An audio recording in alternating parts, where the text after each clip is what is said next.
Hey, what's up? It's Ben Nathan, the Benjo Man. So, what do we do when we're tempted but not able to connect with God? In James 4 7 and 8, it says that if you resist the devil, he will flee from you, and that if you draw near to God, then he will draw near to you.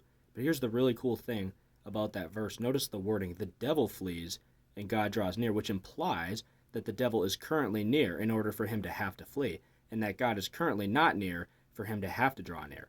So to draw near to God kind of implies that you're not currently near. It's okay. It's okay if you're tempted. If you haven't been in church or read the Bible or prayed in a while, it's okay, and God knows that. It's why he wrote these verses.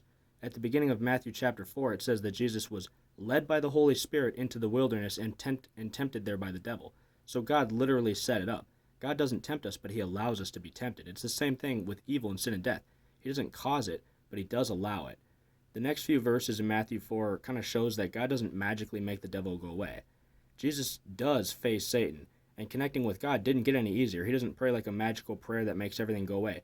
He gets three specific temptations in the wilderness from Satan. And here's what he does. For each and every one of them, he uses a Bible verse. Like this verse says, do this or don't do this.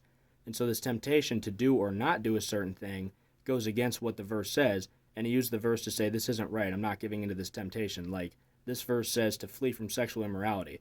So I'm not going to give into this temptation, or like I feel tempted to not do something, like to not go to church, and then there are verses that say to not stop meeting in person. So like he used that verse to say no, Satan. So when you're struggling to connect with God, you got that Bible, you got the biblical knowledge, and then that can deliver you.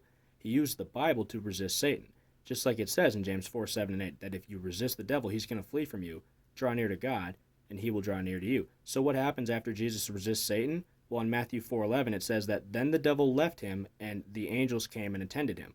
So it's literally just like the Bible said. The devil was fleeing, and then God, the angels, drew near. So the verse is true, but you have to resist Satan. You got to remember that. You have to draw near to God. Luke chapter 4 tells the same story, and in that version in Luke 4:13, when the devil leaves, it says that he left until an opportune time. So yes, we can beat the temptation through God and his word, which is the Bible, but the devil is coming back. Maybe next week, maybe tomorrow, maybe in a few seconds.